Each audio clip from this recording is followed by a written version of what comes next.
అబ్బో ఇక్కడ కేజీ చీరలు కొంటే అర కేజీ చీరలు ఫ్రీ అంట. మంగళ్య షాపింగ్ మాల్, కేజీల్లో సేల్, టన్నుల్లో ఆనందం. శ్రీశైలం జలాశయానికి భారీగా వరద వచ్చి చేరుతోంది. ఎగువన జూరాల ప్రాజెక్టు స్పిల్వే విద్యుత్ ఉత్పత్తి ద్వారా 2,16,764 క్యూసెక్కుల ప్రవాహాన్ని శ్రీశైలంలోకి వదిలారు. దీంతో జలాశయం నీటి మట్టం 871.70 అడుగులకు, నీటి నిల్వ 150 టీఎంసీలకు చేరింది. నిన్న ఒక్కరోజే 20 టీఎంసీల నీరు ప్రాజెక్టులోకి చేరింది. మరో 13 అడుగుల నీరు చేరితే పూర్తిస్థాయి నీటి మట్టానికి చేరుకుంటుంది. కాగా శ్రీశైలం ఎగువ ఎడమగుట్ట భూగర్భ జల విద్యుత్ కేంద్రం ద్వారా విద్యుత్ ఉత్పత్తికి 6,589 క్యూసెక్కులు, హంద్రినీవా సుజల స్రవంతికి 166 క్యూసెక్కులు, ఎంజీకేఎల్ ఐకి 600 క్యూసెక్కుల నీటిని వదులుతున్నారు. జూరాల జలాశయంలోకి 2.20 లక్షల క్యూసెక్కుల వరద చేరుతోంది. కర్ణాటకలోని ఆల్మట్టి జలాశయంలోకి 1.51 లక్షల క్యూసెక్కుల వరద వస్తోంది. దిగువకు 1.51 లక్షల క్యూసెక్కులు వదులుతున్నారు. ఇక నారాయణపూర్ జలాశయంలోకి 1.50 లక్షల క్యూసెక్కుల వరద చేరుతుండగా దిగువకు 1.52 లక్షల క్యూసెక్కులు వదులుతున్నారు. తుంగభద్ర జలాశయానికి ప్రవాహం పెరిగింది. 60,751 క్యూసెక్కులు వస్తుండగా నిల్వ సామర్థ్యం 105.79 టీఎంసీలకు 64.84 టీఎంసీల వద్ద ఉంది.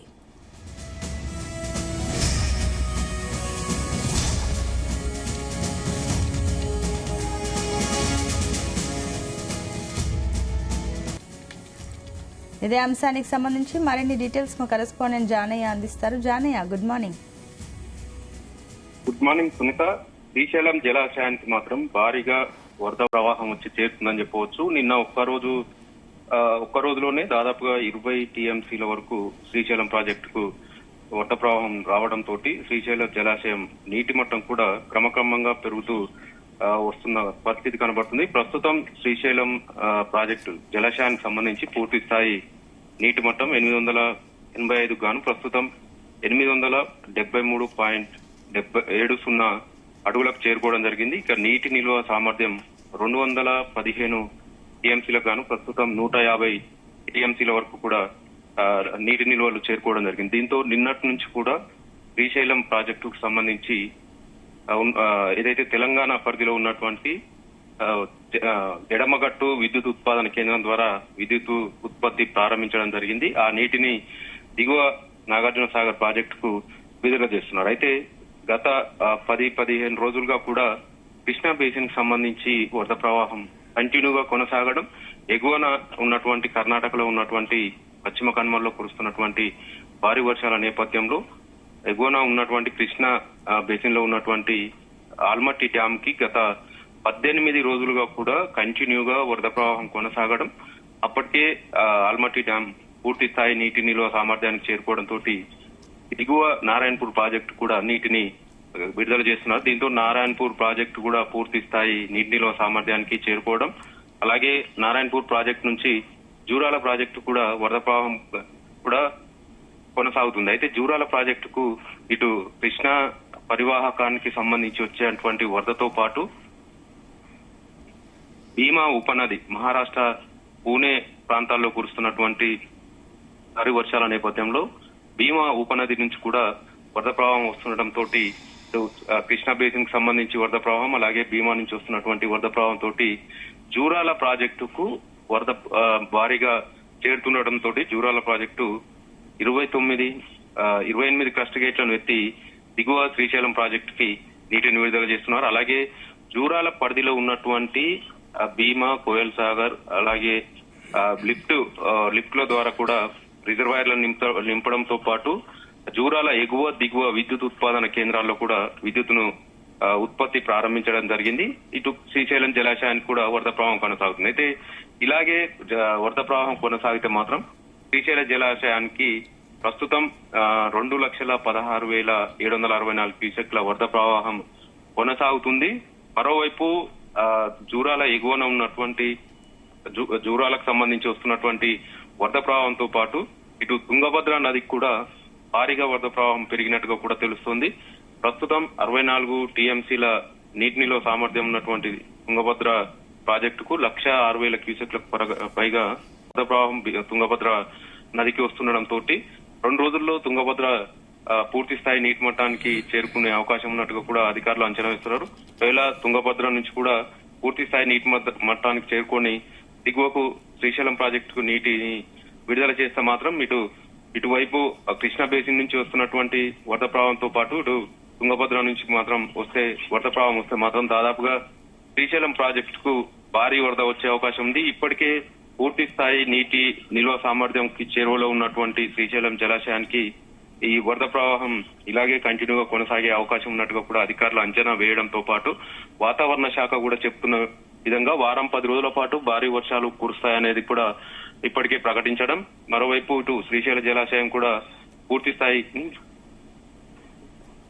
స్థాయి నీటి నిల్వ సామర్థ్యానికి చేరువలో ఉండడంతో ఇక కేవలం నాగార్జున సాగర్ కృష్ణా బేసిన్ కి సంబంధించి కేవలం నాగార్జున సాగర్ ప్రాజెక్టు మాత్రమే డెడ్ స్టోరేజ్ స్థాయిలో నీటి నిల్వలు ఉండడంతో పూర్తి స్థాయిలో ఎగువన ఉన్నటువంటి కృష్ణా బేసిన్ కి సంబంధించి ఎగువన ఉన్నటువంటి అన్ని ప్రాజెక్టులు కూడా పూర్తి స్థాయి నీటి మట్టానికి చేరుకోవడం. ప్రస్తుతం నాగార్జున సాగర్ ప్రాజెక్టు కూడా విద్యుత్ ఉత్పాదన కేంద్రాల ద్వారా నీటిని విడుదల చేస్తుండటంతో నాగార్జున సాగర్ ప్రాజెక్టుకు ప్రస్తుతం 11,694 క్యూసెక్ల ఇన్ఫ్లో వస్తుండగా ఇటు శ్రీశైలం SLBC నుంచి 900 క్యూసెక్లను వినియోగిస్తున్నారు. అలాగే విద్యుత్ ఉత్పాదనకు సంబంధించి రివర్స్ పంపింగ్ సంబంధించి కూడా నాగార్జున సాగర్ ప్రాజెక్టులో 4,000 క్యూసెక్ల వరకు వినియోగిస్తున్నారు. అయితే శ్రీశైలం నాగార్జున సాగర్ ప్రాజెక్టుకు సంబంధించి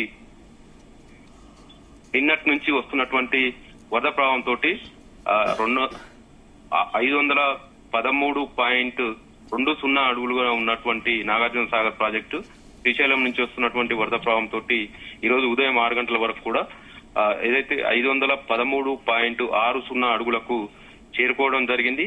ఇది ఇలాగే విద్యుత్ ఉత్పాదన ద్వారా శ్రీశైలం ప్రాజెక్టు నుంచి వరద ప్రవాహంతో పాటు ఎగువ నుంచి వస్తున్నటువంటి భారీ వరద నేపథ్యంలో నిన్న ఒక్కరోజే శ్రీశైలం ప్రాజెక్టుకు 20 టీఎంసీలు చేరుకోవడం, ఈ రోజు మరో 20 టీఎంసీల వరకు కూడా చేరుకునే అవకాశం ఉంది. కాబట్టి ఎగువ నుంచి ఇదే వరద ప్రవాహం కొనసాగితే మాత్రం రేపటి వరకు శ్రీశైలం క్రస్ట్ గేట్లను కూడా ఎత్తి దిగువకు నీటిని విడుదల చేసే అవకాశం కనిపిస్తుంది. మరోవైపు 2 తెలుగు రాష్ట్రాలకు సంబంధించినటువంటి ఆయకట్టుకు నీటిని విడుదల చేసేటువంటి నాగార్జున సాగర్ ప్రాజెక్టుకు వరద ప్రవాహం మొదలు కావడంతో కొంత రైతుల్లో ఆశ చిగురిస్తుందని చెప్పవచ్చు. ఒకవేళ ఈ ఖరీఫ్ సీజన్ కి నీటిని విడుదల చేయకుండా కూడా పూర్తి స్థాయి సాగర్ కు వరద ప్రవాహం భారీగా వచ్చి పూర్తి స్థాయి నీటి మట్టానికి చేరుకుంటే మాత్రం రబీ సీజన్ కైనా కూడా నాగార్జున సాగర్ ప్రాజెక్టు నుంచి నీటిని విడుదల చేసే అవకాశం ఉందనేది కూడా రైతులు కొంత ఆశాభావం వ్యక్తం చేస్తున్న నేపథ్యంలో నాగార్జున సాగర్ ప్రాజెక్టుకి నిన్నటి నుంచి వరద ప్రవాహం మొదలు కావడం, ఎగువ నుంచి కూడా ఆల్మట్టి కృష్ణా బేసిన్ కి సంబంధించి ప్రస్తుతం 1,50,000 క్యూసెక్ల వరద ప్రవాహం కొనసాగుతుంది.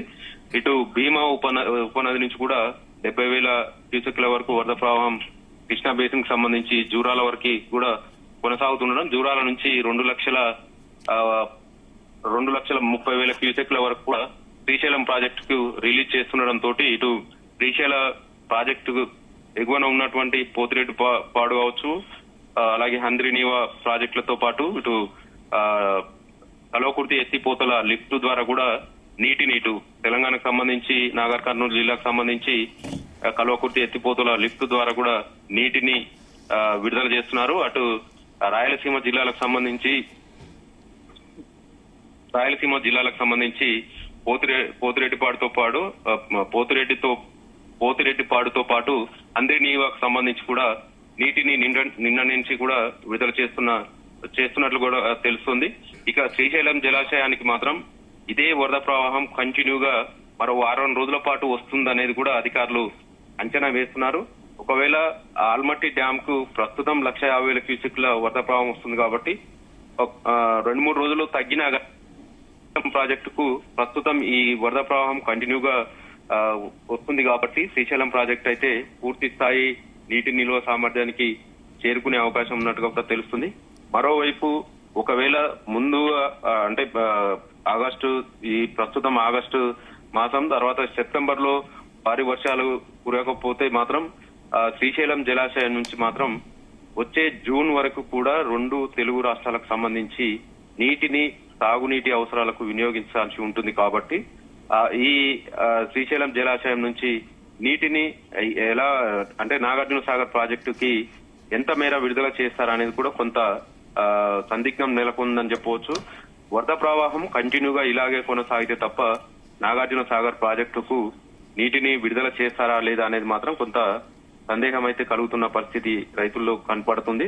మరోవైపు ఇదే వరద ప్రవాహం కంటిన్యూగా వచ్చే అవకాశం ఉండడంతో శ్రీశైలం జలాశయం మాత్రం మరో 2 రోజుల్లో పూర్తి స్థాయి నీటి మట్టానికి చేరుకునే అవకాశం అయితే కనపడుతుంది. Right, thank you Janaiah.